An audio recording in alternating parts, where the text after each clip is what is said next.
Dali Gurizada, Biblicamente Podcast, episódio 2 da nossa série de Cristologia.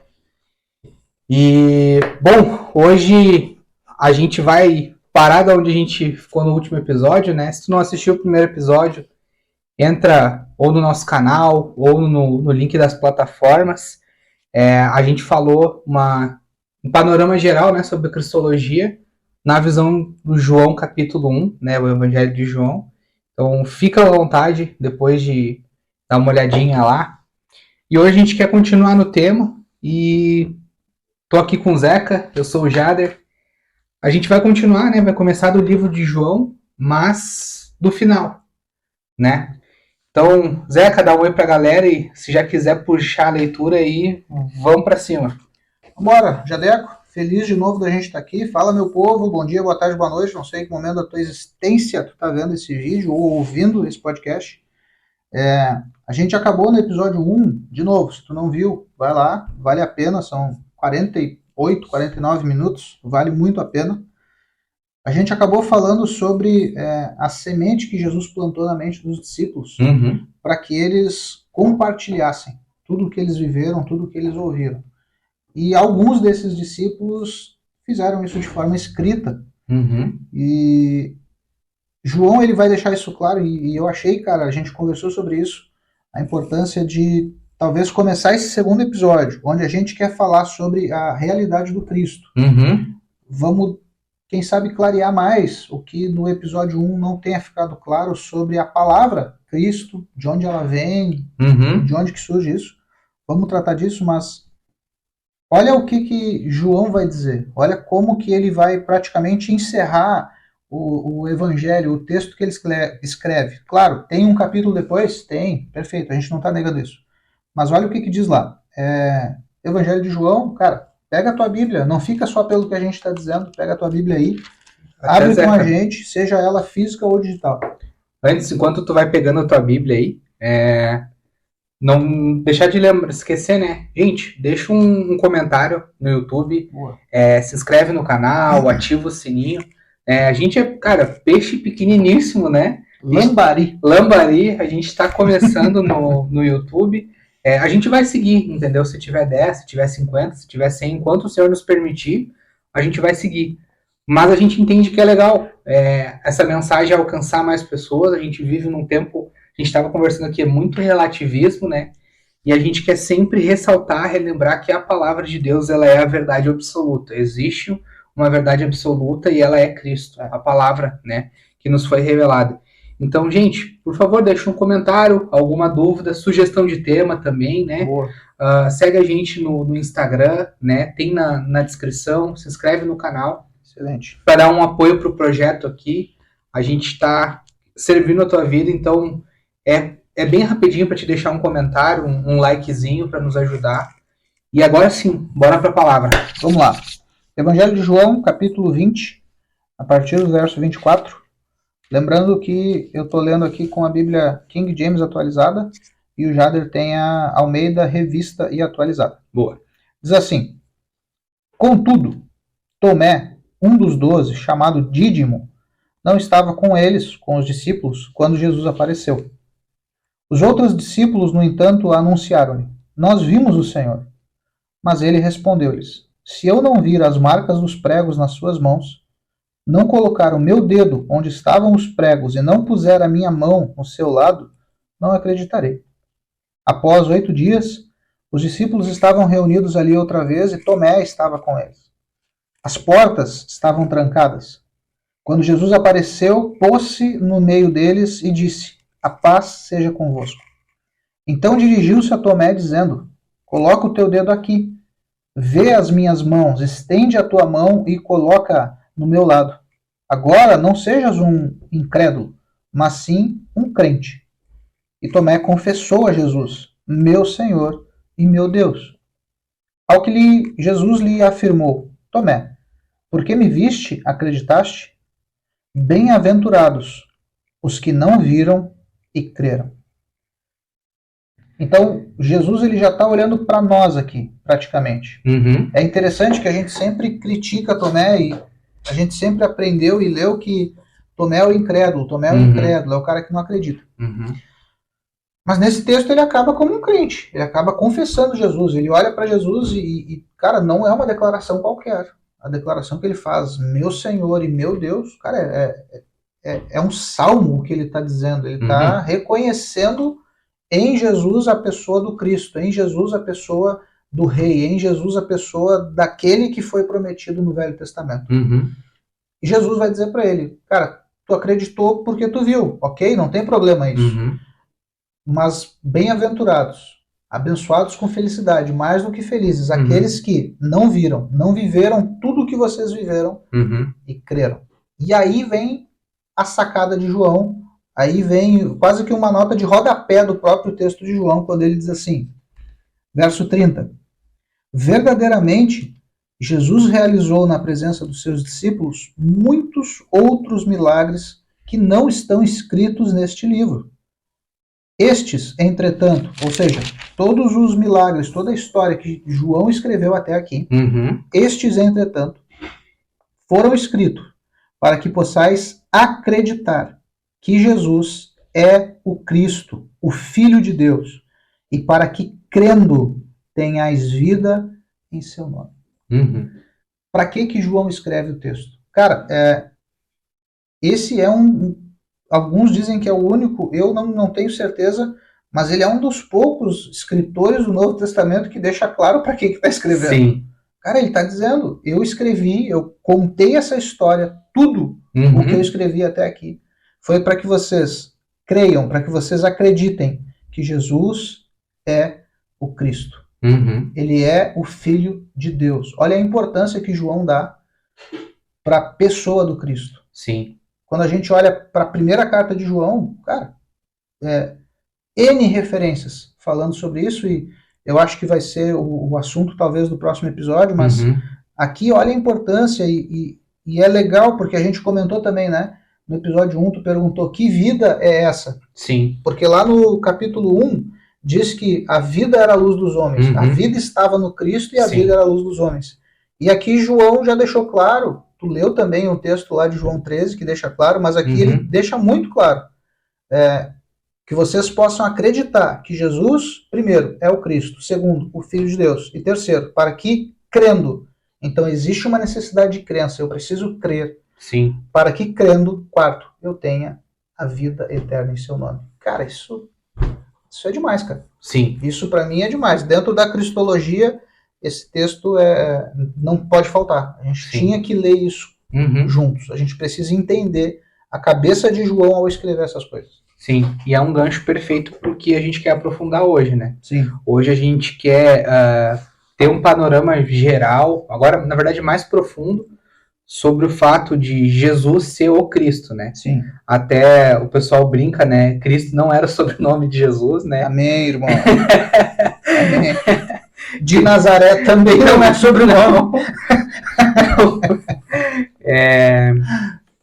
Para a gente mostrar que isso é importante, né? A gente vê muito Jesus Cristo, né? Mas a gente precisa ressaltar, né, que até a importância para o próprio judeu, né, que também era parte do público pro que o João estava escrevendo e alguns outros livros são, mas para a gente também, né? Porque aí, bom, a gente vai aprofundar, né, que o que seria o Cristo, né? Mas esse texto aqui acho que é um ponto de partida excelente. Né? Pô, se João se dedicou a escrever um livro todo, relatar milagres, muitas coisas, só para que a gente creia que Jesus é o Cristo, então isso aqui é um assunto fundamental para a nossa vida de fé. Sim. Né? A gente estava conversando antes de começar a gravar, né? Quando a gente lê a primeira carta de João, cara, ele vai falar sobre isso diversas vezes. Por quê? Porque já no primeiro século da igreja primitiva surgiram pessoas distorcendo o ensino. Não, ele não era Deus. Não, ele não era o Cristo. Sim. Não, ele não nasceu 100% homem e 100% Deus. Ele nasceu só homem, virou Deus depois, deixou de ser Deus, ficou só homem e morreu na cruz. Sim. Então, o ensino estava uma bagunça. Sim. A questão do Cristo, realmente, cara, se perdeu já no primeiro século. E João, óbvio, inspirado por Deus, escreve isso e ele deixa claro, para que vocês acreditem que Jesus é o Cristo. Mas vamos lá. Bora. O que é esse Cristo, Jadeco? Bom, o Cristo, né, como a gente falou, já não é o sobrenome de Jesus. Para o judeu, né, ele significava o ungido, né? A gente tem vários relatos de unção no Velho Testamento, né? Uhum. Mas aqui, se a gente fosse fazer toda uma construção, né, demoraria mais. Mas existem unções, né, para homens comuns que tipificavam Cristo no Velho Testamento, né, que apontavam, vamos deixar assim para ficar mais claro. Mas desde lá do início, a gente vai ler daqui a pouco em Deuteronômio 18, né, a gente tem a clareza de que Deus prometeu o ungido, né, alguém que viria libertar, né, os cativos, né, ajudar os de coração quebrantado. Vamos ler lá. Vamos lá. E aí a gente começa a discorrer em cima disso. A gente vai ler Deuteronômio 18, do 13 ao 19, é isso, né? Do 15 ao 19. 15 ao 19. Então, para a gente ter um ponto de partida voltando lá atrás, né? Então tá. Dali. Diz assim na Almeida: O Senhor, teu Deus, te suscitará um profeta do meio de ti, de teus irmãos, semelhante a mim. A ele ouvirás. Segundo tudo o que pediste ao Senhor teu Deus em Horebe, quando reunindo o povo, não ouvirei mais a voz do Senhor, meu Deus, nem mais verei este grande fogo, para que não morra. Então o Senhor me disse: Falaram bem aquilo que disseram. Suscitar-lhe-eis um profeta do meio de seus irmãos, semelhante a ti, em cuja boca porei as minhas palavras, e ele lhes falará tudo o que eu lhe ordenar. De todo aquele que não ouvir as minhas palavras, que ele falar em meu nome, disso lhe pedirei contas. Show. Esse aqui é um papo, Moisés relatando, né? E o que Deus falou para ele, né? Então Deus aqui ele está prometendo que vai suscitará. Ele fala aqui em um profeta, né? Ele não usa o artigo o definido, né? Suscitarei o profeta. Mas acredito que a gente pode ter essa certeza, porque ele fala ali que esse profeta ele vai obedecer Deus em tudo, né? E a gente vai ver o próprio livro de Hebreus, a única pessoa que passou o único ser humano, né, que passou pela Terra e nunca pecou em nenhum momento de sua vida foi Cristo. Então a gente consegue aqui assegurar tranquilamente, mesmo sendo né, que Jesus era um profeta, não deixa de ser, mas ele é o maior, infinitamente maior do que todos que vieram. Né? Mas é interessante aqui que já é não a primeira, mas já é uma promessa de um ungido, né, de Deus, que falaria, que seria a voz direta, né? Ele vai falar as minhas palavras, né? E até voltando para o Evangelho de João, né, ele fala muito assim: tudo que o Pai me disse eu tenho vos entregue, né? Eu e o Pai somos um, né? Jesus vai falar diversas vezes. Cara, lendo esse texto, o verso 19 principalmente sempre me dá o estalo de João capítulo 3. O verso 9 diz: E será que qualquer pessoa que não ouvir as minhas palavras, que ele falar em meu nome, ou seja, que o profeta, o ungido, falar em meu nome, eu mesmo lhe pedirei contas. Lá em João 3, Jesus diz: Eu não vim para condenar o mundo. Então, aquele que crê será salvo. Sim. Aquele que não crê vai ser condenado? Já está condenado. E por que já está condenado? Porque vai ter que prestar conta direto a Deus. Sim. Porque não ouviu as palavras que Deus colocava na boca desse profeta. Sim. O povo de Israel, ele passa a história toda. Toda a história do povo de Israel no Velho Testamento, eles passam esperando o cumprimento dessa profecia de Moisés, desse novo ungido, desse novo profeta, esse libertador que surgiria. Isaías ele vai ter esses insights em diversos textos, a gente vai ler eles. Sim. Mas é importante a gente entender isso. Não é a primeira referência ao Cristo no Antigo Testamento, mas é talvez a mais expressiva para o povo de Israel. Sim. É o cara semelhante a Moisés. Por quê? Porque, cara, para o povo de Israel, Moisés é o cara. Uhum. Moisés é o cara. Por isso que no Novo Testamento a gente vai ver Jesus citando Moisés como a mais alta referência. Por exemplo, falando dos fariseus, ele diz: olha, os fariseus estão assentados na cadeira De Moisés. de Moisés. Ele podia ter dito: estão na cadeira de Davi, na cadeira de Arão, na cadeira de Salomão. Não. Os Sim. fariseus estão assentados na cadeira de Moisés. Eles Uhum. estão regendo o povo, eles estão regulando as leis do templo para o povo, eles estão ministrando Uhum. ao povo. Sim. Moisés era o cara da top, Sim. sabe? Para o povo de Israel, ele é o cara top. E Deus prometeu: levantarei alguém como ele. Pô, isso é uma afirmação altíssima, imagina, Sim. né? Porque, e o que aqui na King James fala como, né? Aqui fala, na Almeida fala semelhante. Uhum. O que Moisés tinha de semelhante a Jesus, assim, que a gente pode destacar? Não que a gente vá querer, né, colocar Moisés num pedestal, mas para entender o que isso quer dizer, né? Semelhante ao profeta. Cara, para mim, o que deixa mais claro é a questão da libertação. Uhum. Por quê? Porque o que fala mais alto na vida de Moisés é a libertação. Sim. Hoje, se a gente falar quem foi Moisés, cara, uma criança talvez saiba nos responder: não, é o cara que abriu o Mar Vermelho. Então está falando da libertação. Sim. Existe também a questão dessa relação direta que ele tinha, que Moisés tinha com Deus. Em diversos momentos do Pentateuco, a gente vai ver o próprio Deus dizendo: com Moisés eu falo face a face, com vocês já não é assim. E quem é no Novo Testamento que tem essa relação de falar face a face com Deus? É o Cristo, é Jesus. Então, para mim, sempre fala muito forte. Aí, claro, tem a questão do legislador, o cara que dá leis, o cara que cria as leis, a questão do sacerdócio. O escritor aos Hebreus, a gente vai chegar lá, vai falar de Jesus como sumo sacerdote segundo a ordem de Melquisedeque. Ok, mas o sacerdócio ele surge na época de Moisés para o povo de Israel. Sim. É Moisés quem traz junto com as tábuas da lei toda a lei cerimonial, todo o sacerdócio, todo o procedimento dos levitas e dos sacerdotes. Então, para mim, esse profeta semelhante a Moisés está nessa área. Está na área da salvação, da libertação, o cara que traz a lei, o cara que apresenta a lei, o cara que conduz o povo. Para mim é nesse sentido. E quando a gente olha para os textos de Isaías, a gente vai ver isso muito forte. Essa questão da libertação. A libertação o tempo todo. É até um equívoco, e a gente vai ler a resposta para esse equívoco hoje aqui. Por que o judeu não aceitou Jesus? Porque tem um texto que a gente...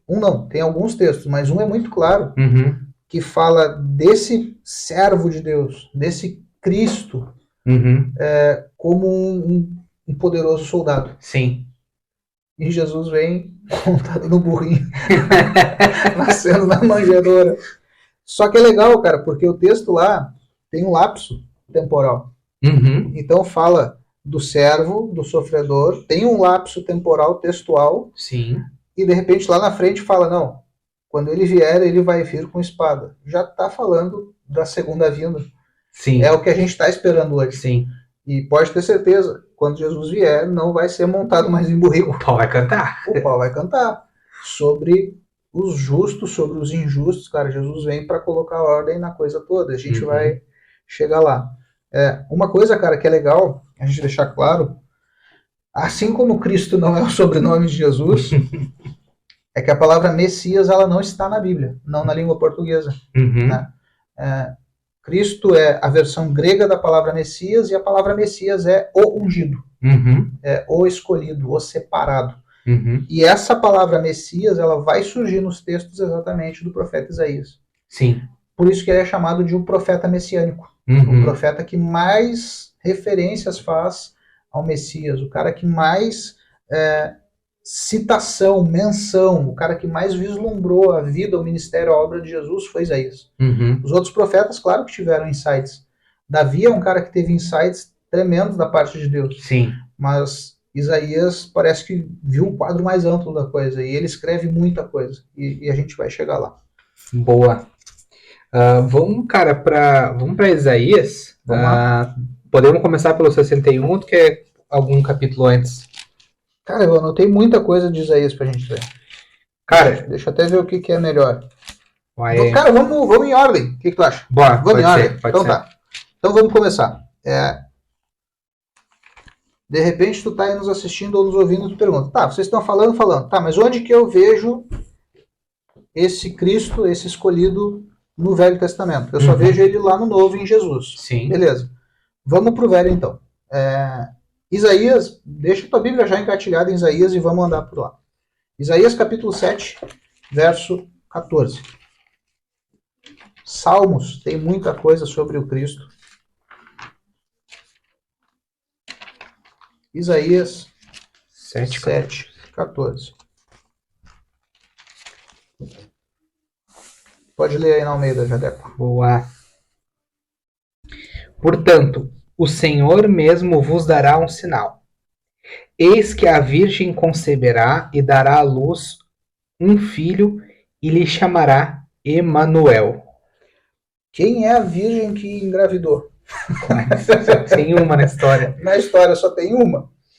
É Maria. Então, Isaías já está tendo essa visão da grande obra que Deus faria, de uma virgem conceber. Cara, é um grande sinal. É um grande sinal. É maior do que o sinal lá de João 9, quando Jesus cura o cego de nascença e eles estão em polvorosa dizendo, cara, nunca na história se ouviu falar de um cego de nascença ser curado. E o ceguinho tá lá faceiro tirando onda. É 10, é o 10. É 10? João 10. Cego debochado é João 10. Debochadíssimo. Cru de debochado. Então, mas são grandes sinais. E Jesus, ele já nasce de um grande sinal. A Virgem concebeu. Sim. Quando a gente lê o relato, no Evangelho de João não tem relato do nascimento, mas quando a gente lê o relato de Lucas, fica muito claro o cumprimento dessa palavra, o cumprimento desse texto. Vamos lá, 9, ainda Isaías, né? Isso. Capítulo 9, versos 6 e 7. Diz assim, esse é famoso, a gente canta ele de trás para frente. Afinal, um menino nos nasceu, um filho nos foi concedido, e o governo está sobre os seus ombros. Ele será chamado Conselheiro Maravilhoso, Deus Todo-Poderoso, Pai Eterno e Príncipe da Paz. Ele será descendente do rei Davi. O seu poder como rei se multiplicará sobremaneira, e haverá paz em todo o seu reino. As bases do seu governo serão a verdade e a justiça. Desde agora e para sempre, o zelo de Yahvé, o Senhor dos Exércitos, fará com que tudo isso se realize. O texto está apontando para o reino do Messias. Aqui não fala Jesus, mas é o reino do Messias. É um reino de justiça, paz, alegria. E tudo isso está lá no Novo Testamento. Sim. Tudo isso está apontando.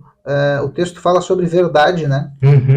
As bases do seu trono haverá paz. O seu governo, as bases do seu governo serão a verdade e a justiça. Cara, Jesus se identifica como sendo a verdade. Sim. João 14,6. Eu sou o caminho, a verdade e a vida. De quem Isaías está falando? É do Messias, é do Cristo. Sim. E nós sabemos e nós cremos. Porque João escreveu para que a gente cresce. Sim. A gente crê que é Jesus. Jesus é o Cristo. E Isaías, o que já lá no capítulo anterior que a gente leu, que foi o 7, ele falou já de um sinal. Aqui ele já, né, do Emanuel, que quer dizer Deus conosco, né? Aqui ele já vem já com algo mais claro. Olha, ele vai ser um rei, ele vai governar, ele vai, né, a base do trono dele aqui na Almeida fala juízo e justiça, né? E o zelo do Senhor dos Exércitos fará isso. Então aqui já até aprofunda mais na visão, acredito que seja em ordem cronológica, né? Mais ou menos esses relatos, o anterior deve ter vindo antes do que esse aqui. Então já tem uma visão mais ampliada que Deus já deu para Isaías, né? Então por isso que é legal que parece que conforme vai andando, vai cada vez mais expandindo, Deus vai mostrando cada vez mais para Isaías a função do Cristo, né? Às vezes é esse rei, esse governante esplendoroso do mundo todo, mas às vezes é um servo, sofredor, humilde, que está crucificado, pagando a nossa conta, sofrendo o castigo de Deus.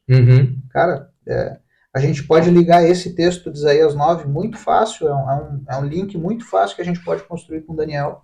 a visão que Daniel tem do reino que viria e despedaçaria todos os outros reinos, Sim. a rocha.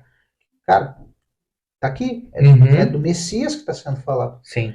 E quem é esse Messias? Quem é esse Cristo? É o profeta semelhante a Moisés. É aquele que vai salvar. O próprio nome Jesus é interessante. Porque enquanto Emanuel significa Deus conosco, Jesus significa o Senhor é a nossa salvação. Sim. Então, por isso que para mim, o profeta semelhante a Moisés tem muito a ver com isso. Com esse libertador, com esse salvador. Sim. Porque o próprio nome dele diz, o Senhor é a nossa salvação. Cara, isso é demais. Vamos seguir em Isaías? Bora. 42, a partir do verso 1, do 1 ao 7. Lê para nós aí, galera, na Almeida. Vamos lá. 42. Do 1 ao 7. Do 1 ao 7. Eis aqui o meu servo, a quem sustenho. Ó, esse servo é o Mashiach. Essa é a primeira expressão da palavra Mashiach, Messias. É esse servo. Para nós está traduzido como servo. No original, Messias. O grego, quando traduziu esse texto, coloca, eis aqui o Cristo. A Septuaginta traduz dessa forma. Então, da onde Messias não está na Bíblia? Realmente, no nosso português não está. Sim. No hebraico, é esse texto. 42:1. Na Septuaginta, que é o Velho Testamento, escrito no grego, esse servo é o Cristo. Sim. Boa. Seguindo. O meu escolhido, aqui até eu vou usar agora, e já está tratando de uma pessoa. Não é um dos meus escolhidos, é um. Então aquilo que ainda lá para Moisés, pelo menos a tradução da Almeida fala como um, mas a gente já tinha insight de que era uma pessoa, né, o artigo definido. Aqui Isaías já vem falar, é o cara. Perfeito. O meu escolhido em quem minha alma se compraz. Pus sobre ele o meu espírito e ele promulgará o direito para os gentios. Não clamará, nem gritará, nem fará ouvir a sua voz na praça. Não esmagará a cana quebrada, nem apagará a torcida que fumega. Em verdade, promulgará o direito. Não desanimará, nem se quebrará, até que ponha na terra o direito. E as terras do mar aguardarão a sua doutrina. Até o 5, né? Até o 7. 7. Assim diz Deus, o Senhor que criou os céus e os estendeu, formou a terra e a tudo quanto produz, que dá fôlego de vida ao povo que nela está e o espírito aos que andam nela. Eu, o Senhor, te chamei em justiça. Tomar-te-ei pela mão e te guardarei, e te farei mediador da aliança com o povo e luz para os gentios, para abrir os olhos aos cegos, para tirares da prisão o cativo e do cárcere os que jazem em trevas. Aqui o libertador. E é porque é o Deus Pai, eu e Yahvé, apontando para o Messias, para o escolhido. E a gente sabe, pelo relato de João, que Jesus é o Cristo. E o Cristo é o Filho de Deus. E nesse texto a gente tem o Pai apontando para o Filho, dizendo, eu te convoquei em justiça. Tomei-te pela mão, te guardei. Eu te estabeleci mediador da aliança com o povo e luz para as nações. O que João 1, que a gente viu no primeiro episódio, diz? Nele estava a vida. E a vida era luz dos homens. A luz dos homens. O que Paulo vai falar sobre Jesus Cristo? Porque não há nenhum outro mediador entre Deus e os homens, a não ser quem? Jesus Cristo. Sim. Paulo está olhando para esse texto e dizendo, cara, esse mediador da aliança que está como luz para as nações, esse cara que abre os olhos dos cegos, o ceguinho lá de João, esse cara que tira o preso do cárcere e que esse cárcere habita em trevas, cara, a gente leu também Isaías 9, 40, sei lá, a gente leu no outro episódio lá um Isaías que fala sobre os que andavam em trevas viram a grande luz. Cara, quando os escritores do Novo Testamento, Mateus, Marcos, Lucas, João, Paulo, a gente não sabe quem escreveu Hebreus, esqueci alguém? Quem mais? É isso aí? Sim. Judas, Tiago Judas e Tiago. e Pedro. Excelente. Quando esses caras olham para esses textos e começam a ligar com a vida de Jesus, eles... Tu já viu o meme? Lá vem. Tu já viu o meme de um filme com o Leonardo DiCaprio, que ele tá assistindo a TV, e aí passa alguma coisa, ali, tem referência. Cara, são os escritores do Novo Testamento depois dos eventos. Sim. Que eles vivenciaram com Cristo, talvez já no final da carreira deles, Uhum. quando eles olham para o Antigo Testamento, eles são esse meme, eles estão... Cara, Tá aí. entendi o porquê. E é legal que o próprio Jesus vai falar sobre ele ser o mediador da aliança numa coisa muito simples. Ninguém vem ao Pai a não ser por mim. Sim. Né? Por isso que ele fala, por isso até o outro texto que tu citou, né? Ele comentou, cara, eu não vim para condenar o mundo. Uhum. Mas galera, quem não crê em mim, Vai acontecer. o Pai vai ter que prestar contas diante de Deus Pai. Né? E aí não tem pra onde correr. Isso aí. Cara, e é nesse texto que a gente encontra a discrepância e o porquê do povo de Israel ainda hoje continua esperando o Messias. Uhum. Porque nesse trecho a gente tem... cara, não é um guerreiro, né? Nesse trecho que a gente Ainda leu, não é um guerreiro. É um cara eleito, escolhido. É um cara que fará justiça, não usará de gritos, não clamará, não vai levantar voz. É um cara que vai ser tranquilo. Só que olha o que diz o verso 13. E do 42 ainda, né? Ainda do 42. O Senhor sairá como valente, despertará o seu zelo como homem de guerra. Clamará, lançará forte grito de guerra e mostrará sua força contra os seus inimigos. 14. Por muito tempo me calei, estive em silêncio e me contive, mas agora darei gritos como a parturiente e ao mesmo tempo ofegarei e estarei esbaforido. E a gente pode até seguir até o 17. Pode ler aí. Os montes e outeiros devastei e toda a sua erva farei secar. Tornarei os rios em terra firme e secarei os lagos. Guiarei os cegos por um caminho que não conhece. Far-lo-eis andar por veredas desconhecidas. Tornarei as trevas em luz perante eles e os caminhos escabrosos planos. Essas coisas lhe farei e jamais o desampararei. Tornarão atrás e confundir-se-ão de vergonha os que confiam em imagens de escultura e as imagens de fundição dizem: vós sois nossos deuses. Pra ti não é o relato da segunda vinda de Jesus? Sim, Cara, certamente. Pra mim é. Sim. Então, o que causa espanto? É que o judeu, ele lê a coisa toda numa tacada só. E ele espera que tudo aconteça numa tacada só. Sim. Deus fez as coisas loucas, cara. Sim. Deus fez as coisas...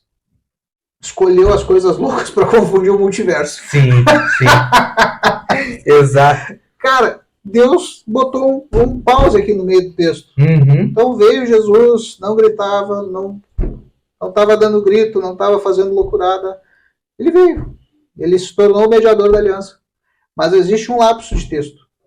E lá no final do capítulo vai falar já do Senhor devastando. O Senhor, a King James diz assim, o Eterno sairá como valente, como um homem poderoso, como um guerreiro, despertará o seu zelo. Cara, é a segunda vinda de Jesus. Sim. É nesse pique que ele vai vir. Jesus não vem em momento algum para a igreja do primeiro século. Jesus não vem como o europeu bonito de olho azul, cabeludo, pai de amor. Ele vem para cumprir. Sim. Ele vem para cumprir essa parte do que ele tem que cumprir. Sim. Ele vai vir como esse valente, como esse guerreiro. Pobrezinho de quem não tiver com as contas em dia.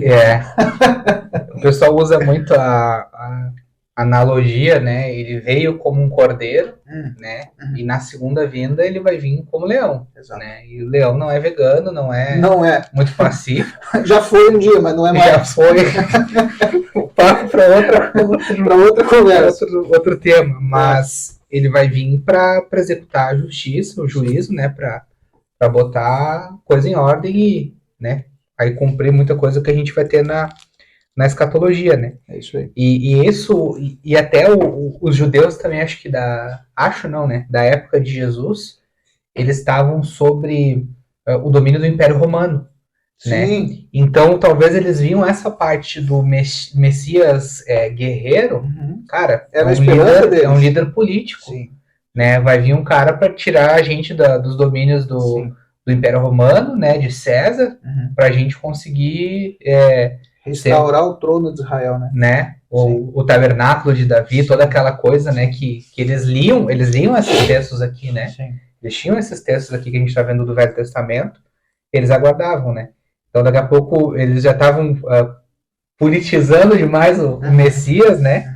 E por isso que perderam daqui a pouco, desatentaram para essa face sofredora, né? Do Cristo, do Messias, que era necessário que ele se cumprisse para fazer a libertação do povo, né?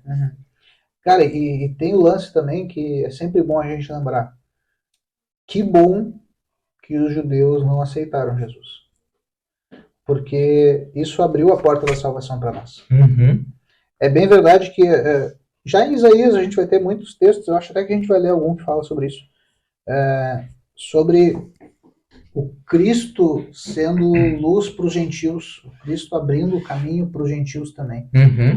Só que como que Deus fez isso? Deus enviou o Cristo ao seu povo e o seu povo não recebeu. A gente leu isso lá em João. E João veio para o que era seu e os seus rejeitaram, né? Exato. Então, aprove a Deus fazer assim para que hoje, em 2022, o Jader e o Zeca pudessem ser salvos por essa rejeição deles. O caminho se abriu para nós. A porta se abriu para nós. Aquilo que no Antigo Testamento, na cabeça deles, era o Deus só do povo de Israel, mas já Isaías estava dizendo, não, vai ser para as nações. Sim. Vai abrir a porteira. As nações vão participar disso. Os gentios, os não judeus, eles vão participar disso. Então, cara, glória a Deus que eles não aceitaram de primeira, nos deram o presente, né? Aquela videira enxertada que Paulo vai falar. Sim. Nós somos esses caras. Sim. Então, isso é importante. Boa. 49. Vamos dar-lhe? Vamos dar-lhe. 49, do 1 ao 7 também. Aqui, ó, esse é o texto que vai falar sobre os gentios. Vou ler na King James, tá? Boa. Diz assim: ouvi-me, todas ilhas e vós, povos e nações longínquas, prestai atenção. Antes de eu nascer, Yahvé me escolheu e convocou. Desde o ventre da minha mãe, ele pronunciou o meu nome. De quem que está falando? Jesus. É de Jesus. É do Cristo. É da pessoa escolhida para isso. Da minha boca fez uma espada cortante, abrigou-me na sombra da sua mão, fez de mim uma seta afiada e escondeu-me na sua aljava. O que João vê no Apocalipse? Saindo da boca do valente lá. Uma espada afiada. Vamos ler aqui rapidinho? Posso ler aqui? Se tu tem aí, dá. Apocalipse 1,16, se eu não me engano.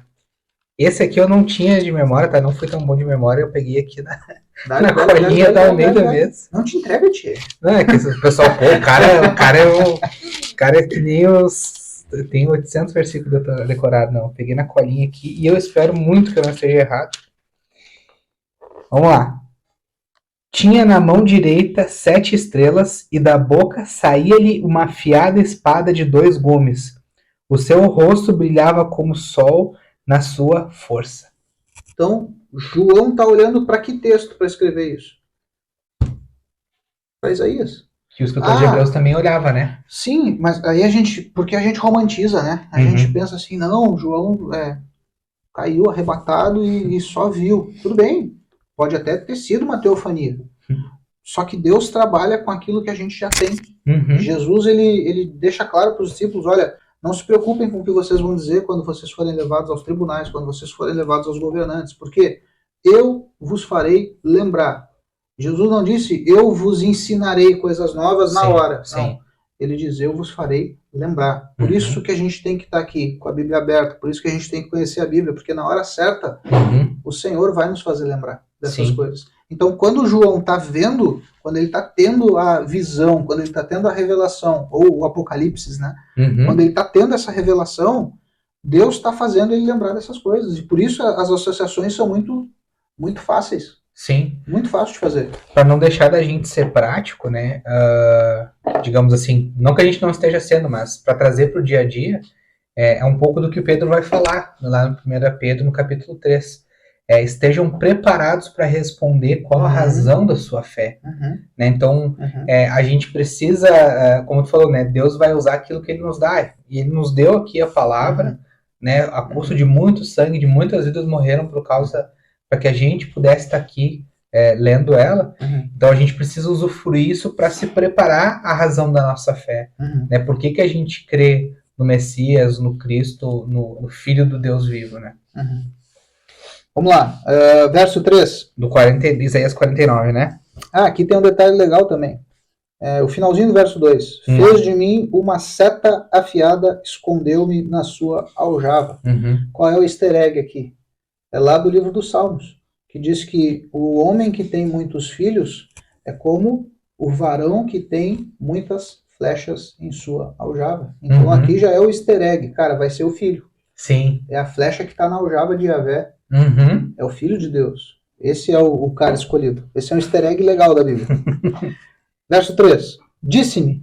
Então, Isaías está tendo uma visão ou ouvindo algo e Deus diz a ele: Tu és meu servo, Israel, em quem me gloriarei.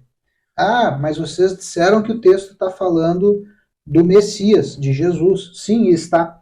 Mas Isaías, quando ouve, ele não se enxerga no lugar do Messias. Ele se enxerga como um representante da nação. Ele se enxerga como Israel diante de Deus. Porque na cabeça do judeu, quem era o escolhido? Era o povo de Israel. Sim, sim. Né? Na cabeça do judeu, cara, eu sou o povo escolhido. Sim. Então, Deus está falando para mim. Não, Deus está falando do servo. Até no título, o subtítulo aí da Bíblia vai dizer, na King James, né? O servo de Yahvé, a luz dos gentios. Eu não sei se na RA tem algum título.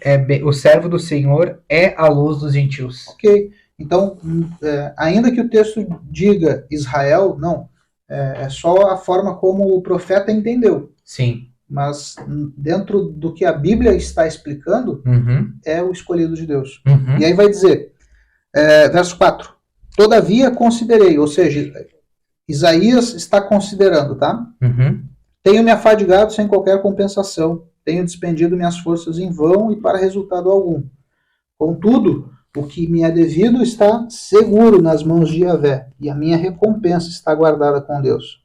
Mas agora, diz Yahvé, que me formou desde o ventre para ser seu servo, para que torne a trazer Jacó para se reunir a Israel.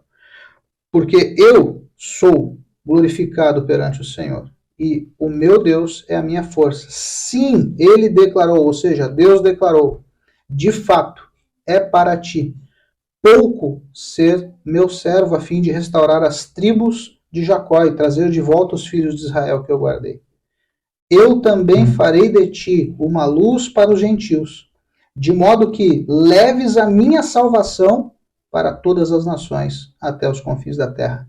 Assim diz Yahvé, o Redentor, o Santíssimo de Israel, aquele que foi desprezado e odiado pela nação, ao escravo de governantes.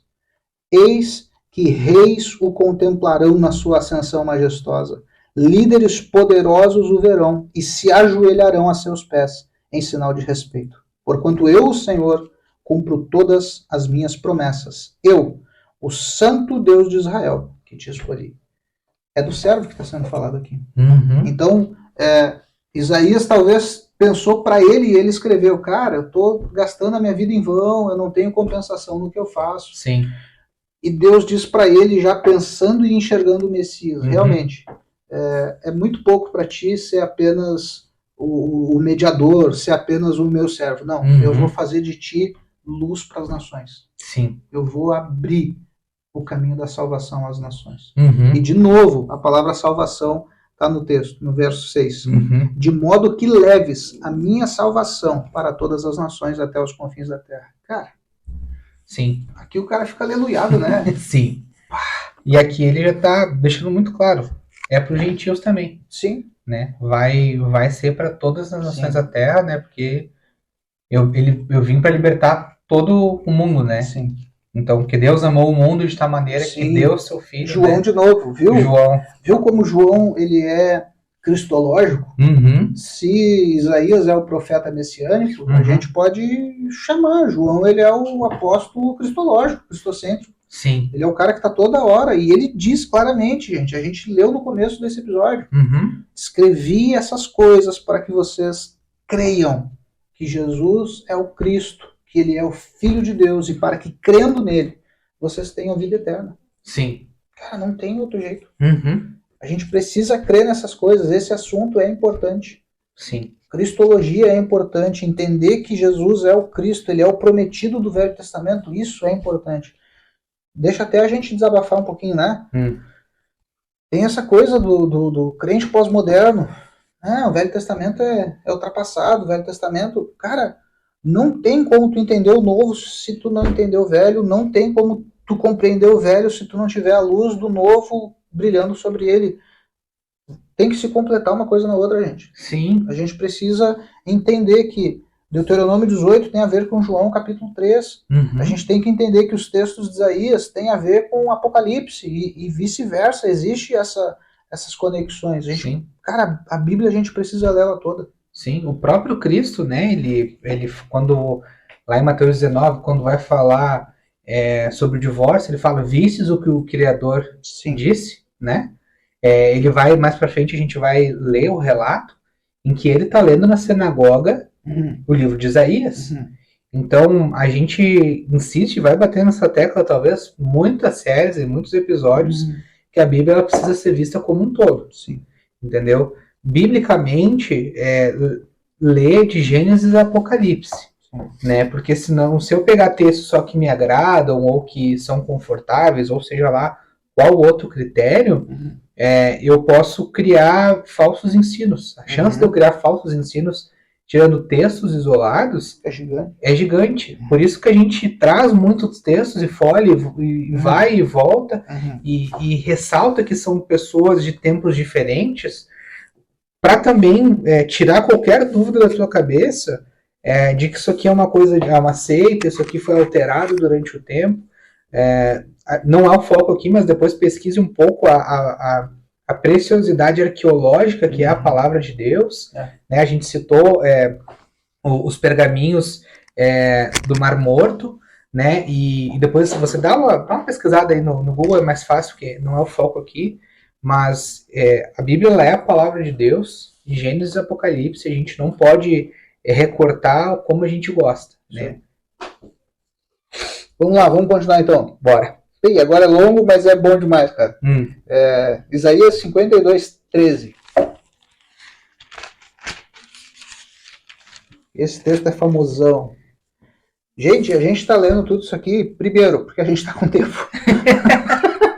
Segundo, porque a gente quer que você leia a Bíblia. Sim.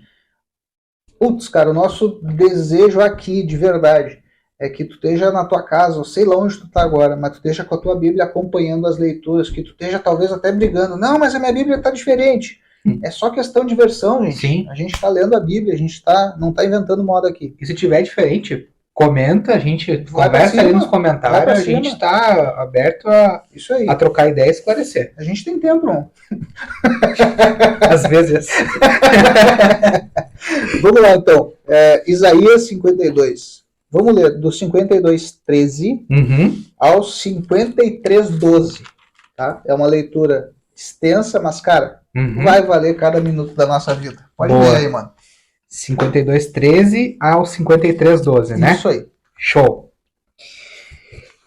Eis que o meu servo procederá com prudência, será exaltado e elevado e será muito sublime.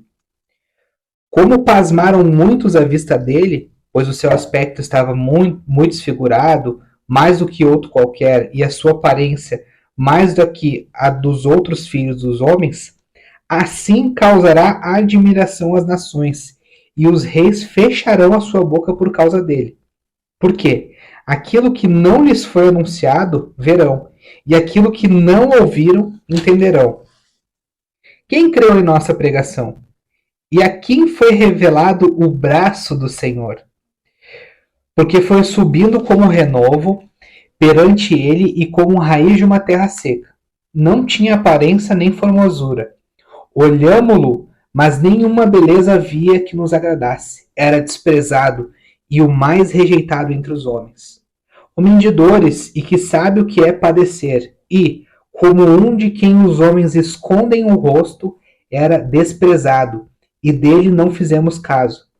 Certamente ele tomou sobre si as nossas enfermidades e as nossas dores levou sobre si. E nós o reputávamos por aflito, ferido de Deus e oprimido. Mas ele foi traspassado pelas nossas transgressões e moído pelas nossas iniquidades. O castigo que nos traz paz estava sobre ele, e pelas suas pisaduras fomos sarados. Todos nós andávamos desgarrados como ovelhas, cada um se desviava pelo caminho, mas o Senhor fez cair sobre ele a iniquidade de nós todos. Ele foi oprimido e humilhado, mas não abriu a boca. Como cordeiro foi levado ao matadouro, e como ovelha muda perante seus tosqueadores, ele não abriu a boca. Por juízo opressor foi arrebatado, e de sua linguagem, quem dela cogitou? Porquanto foi cortado da terra dos viventes por causa da transgressão do meu povo, foi ele ferido. Designaram-lhe a sepultura com os perversos, mas com o rico esteve na sua morte. Posto que nunca fez injustiça, nem dolo algum se achou em sua boca. Todavia, ao Senhor agradou moê-lo, fazendo-o enfermar. Quando der ele a sua alma como oferta pelo pecado, verá sua posteridade e prolongará os seus dias. E a vontade do Senhor prosperará nas suas mãos. Ele verá o fruto do penoso trabalho de sua alma e ficará satisfeito. O meu servo justo, com o seu conhecimento, justificará a muitos, porque as iniquidades deles levará sobre si. Por isso, eu lhes darei muitos como a sua parte, e com os poderosos repartirá ele o despojo, porquanto derramou a sua alma na morte. Foi contado com os transgressores, contudo, levou sobre si o pecado de muitos, e pelos transgressores intercedeu. Caramba. De quem que tá falando, cara? Cara, só Jesus. Não tem como não ser ele. Não tem como. Quando tu olha para a história de Jesus, e pode pegar os 4 relatos, agora a gente não tá mais falando só de João, pode pegar Mateus, Marcos, Lucas e João. Cara. Sim. Foi crucificado com os transgressores. E aqui ele falou até do que eu comentei antes, que eu não lembrava.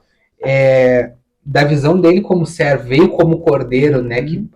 Levado para o abate caladinho. Lembra ele diante de Caifás, Anás, depois diante de Pilatos, depois diante de Herodes, depois diante de Pilatos de novo.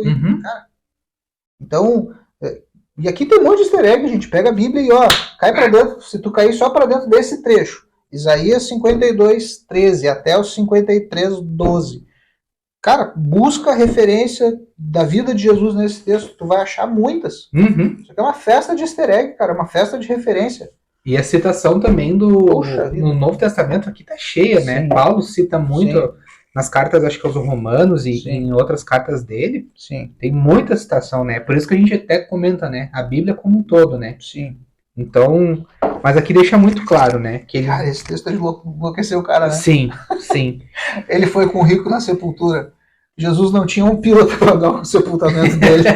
E de repente ele é sepultado lá no túmulo de José de Arimateia. Um cara riquíssimo. Putz, cara, não tem como. O filho do homem não tinha nem onde repousar, né?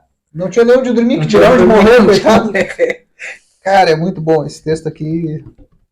Me deixa enlouquecido. Sim, sim. Tá, vamos, o que mais? Agora sim, agora a gente pode... Agora chegamos aos 61. E deu uma volta grande aí, mano. Deu uma volta grande. Mas aqui a gente vê porque que Isaías é chamado do profeta messiânico. Sim. Né?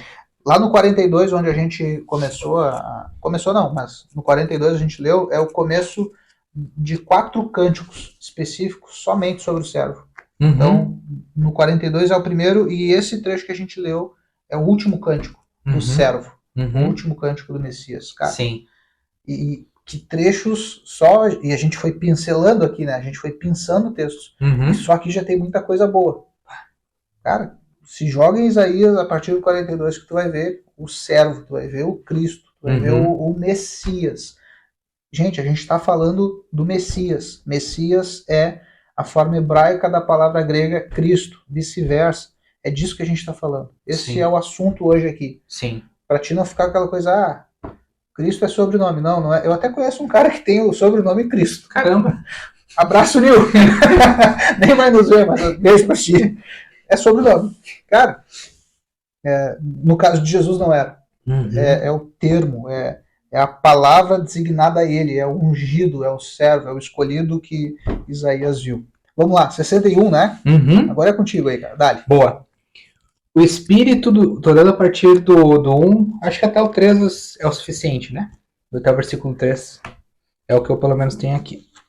O Espírito do Senhor Deus está sobre mim, porque me ungiu para pregar as boas novas aos quebrantados, enviou-me a curar os quebrantados de coração, a proclamar libertação aos cativos e pôr em liberdade os algemados, a apregoar o ano aceitável do Senhor, o dia da vingança do nosso Deus, a consolar a todos os que choram, e pôr sobre os que em Sião estão de luto uma coroa em vez de cinzas, óleo de alegria em vez de pranto, vestes de louvor em vez de espírito angustiado, a fim de que se chamem carvalhos de justiça, plantados pelo Senhor para a sua glória. É aquilo que eu falo, cara. Ele vai vir pro dia da vingança do nosso Senhor Deus. Né? A gente viu o servo, e sim, ele é servo, ele veio, né? O Paulo vai falar em Filipenses, se esvaziou e servo se tornou, né? A gente tem o relato de João, João capítulo 3, eu acho, dele lavando os pés dos discípulos, né? Como um ato de extrema auto-humilhação, né? De ser humilde. Mas na próxima, ele vai vir é justiça. É o dia da vingança do Senhor. O terrível, algumas coisas falam terrível dia do Senhor, né? Isaías, agora a partir já do 62, ele já vai começar a usar esse termo, terrível. Sim. O dia do Senhor como sendo algo assombroso, tenebroso. Vamos fazer o segundo desabafo aqui? Vamos. Gente, o fogo nos olhos não é uma coisa romântica. Não fogo nos olhos não é. Nunca foi. Entendeu? Então, assim, a gente não vai entrar a fundo, mas assim, não é bonitinho. Não é o fogo o quentinho do micro-ondas. O troço é pra torrar. O nego, ele não vem brincar. A gente dá risada, mas quando a gente vê também diante dele, vai tremer as pernas. Não é brincadeira. E aqui até fala uma coisa que talvez vai ser um assunto para episódio futuro, que é sobre a obra de Cristo, né? A obra do Cristo, certamente, que é uma coisa que a gente vai precisar chegar lá. Sim. Mas o foco aqui também, que é esse texto, a gente vê a outra face do Cristo. A gente viu a face do servo e agora vê a face do rei. O guerreiro valente. Guerreiro valente, né? E aí talvez o timing que Pedro errou lá puxando a espada, agora Jesus vai vir com... Agora vai ser a hora.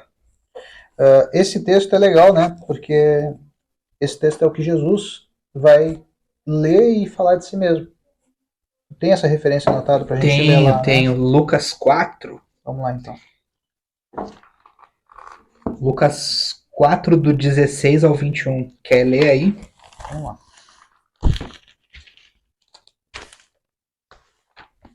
Lucas 4, do 16 ao 21. Vamos lá, diz assim.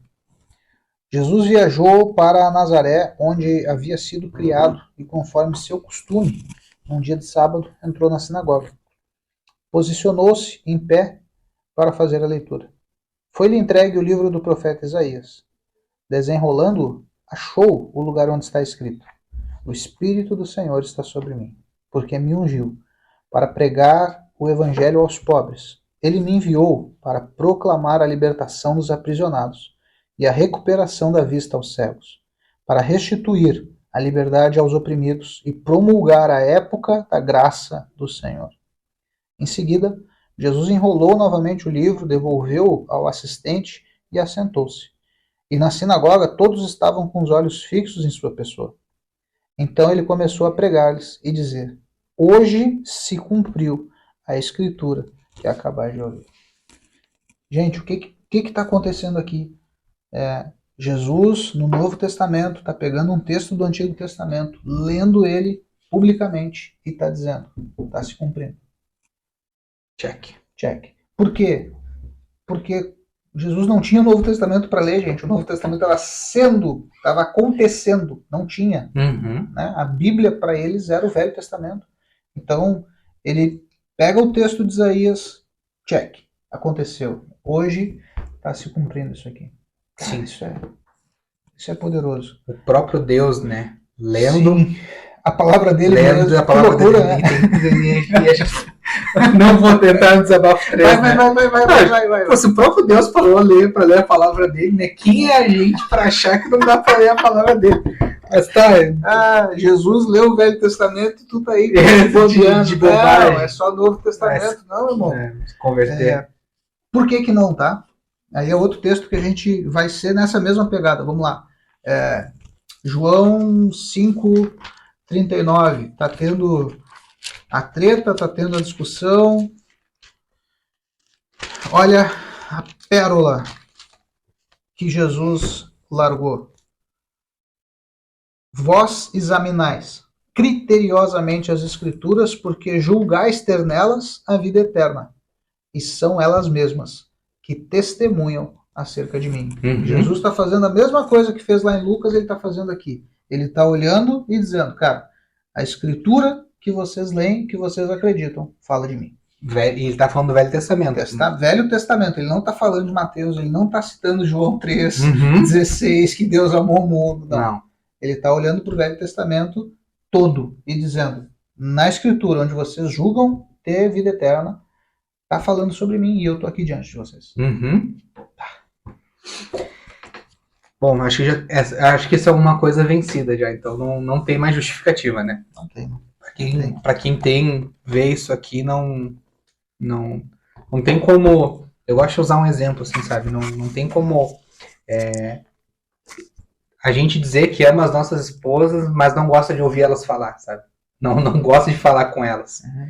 E da mesma maneira, não tem como a gente dizer que ama o Senhor sem parar para escutar Ele, sem ter contato com a palavra dele, sabe? Então, a gente não pode terceirizar isso daqui, né? A gente não quer que você deixe de fazer o devocional e escute a gente. Não. A gente quer que você tenha contato, medite na palavra de dia e de noite, e escute a gente, e assista a gente, Sim. e construa algo legal com a gente também, né?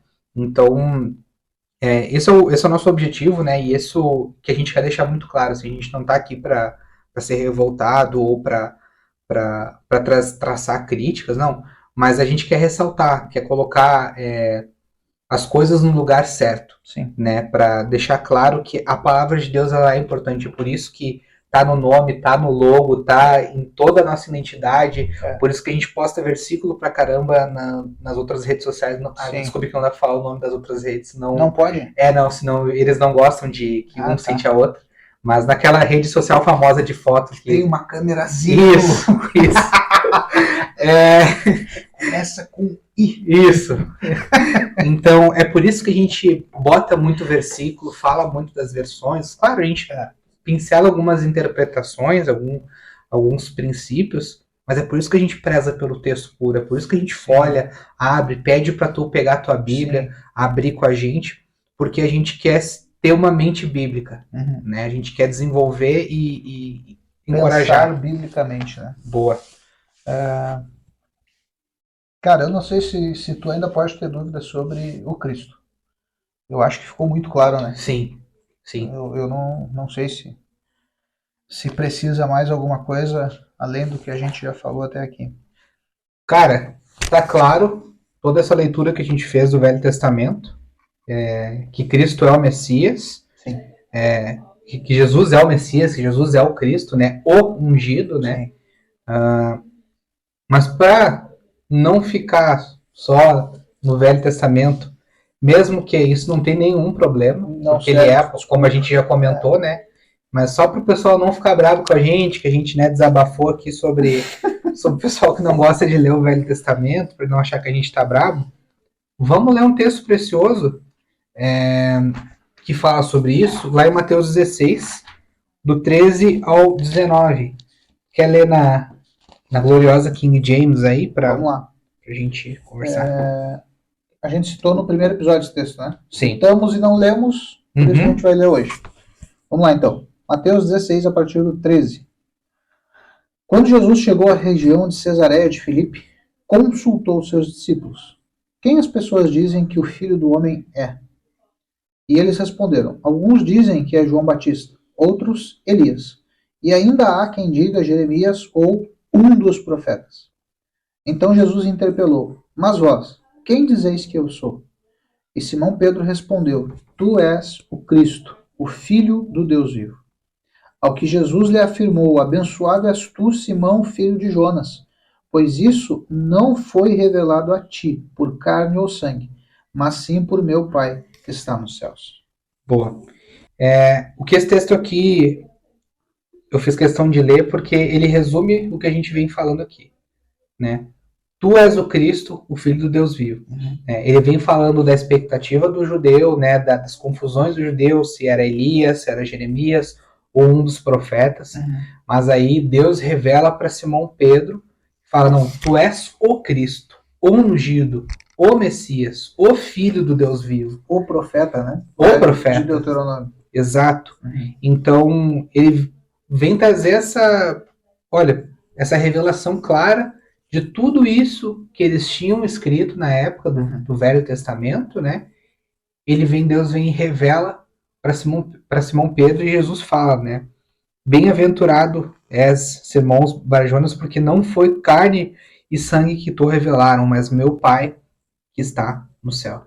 Então, Pedro, ele tem uma revelação muito clara e pontual de tudo isso que a gente veio lendo, e era muito claro não, mas muito presente na cultura judaica. Né? E ele, como um judeu, deve ter sido o ápice da vida dele ter essa revelação, talvez, até aquele momento, né? Vale a gente ressaltar também a questão da confissão, né? A importância da confissão. Por isso que a gente leu no começo lá o trecho de João 20, eu fiz questão de pegar toda a narrativa lá de Tomé, porque no final da conta, Tomé, quando ele se encontra com o Cristo ressurreto, ele faz essa confissão: meu Deus, meu Senhor. E aqui Pedro também, ele está confessando isso, é também uma confissão: tu és o Cristo, Filho do Deus vivo. João escreve claramente tudo o que ele escreveu até aquele momento no texto do seu evangelho para que as pessoas acreditem que Jesus é o Cristo, o Filho de Deus, e para que, crendo, tenham vida. Então essa crença é necessária, essa confissão é necessária. O texto de Romanos 10, que a gente postou hoje, inclusive, fala isso, né? Se com a boca confessares e com o teu coração tu creres, cara, é o poder dessa confissão, é necessário isso. Ainda que a gente tome Tomé por incrédulo, mas naquele ponto do texto, parece que ele desperta para a vida e ele, puxa, é o Cristo. Eu vi o cara morto e, caramba, ele está aqui ressurreto. Tem que ser o cumprimento daquilo que a Escritura já previu. Isso é muito bom, cara. Boa. Bom, acho que agora a gente já tem o suficiente aí, né? A gente já percorreu o livro de Isaías praticamente todo, falando sobre o Messias, pincelamos e linkamos com outros textos, né? E, bom, gente, a gente conversou antes, pediu para você compartilhar com seus amigos o link, se inscrever, ativar o sininho e poder gerar um debate, uma mente bíblica também nos comentários. Fica à vontade para comentar. Se a tua versão está diferente da nossa, comenta, é legal para acrescentar, né? A gente está aberto, a gente quer pensar a Bíblia, a gente quer te convidar a sentar com a gente, pegar a tua Bíblia, teu café, aí e curtir o papo e folhear a Bíblia junto com a gente, sempre para edificar, sempre para ajudar a tua vida, sempre para a glória de Deus. Isso aí. Então tá? Gente, fiquem com Deus. Até o próximo episódio sobre Cristologia. Abraço. Valeu!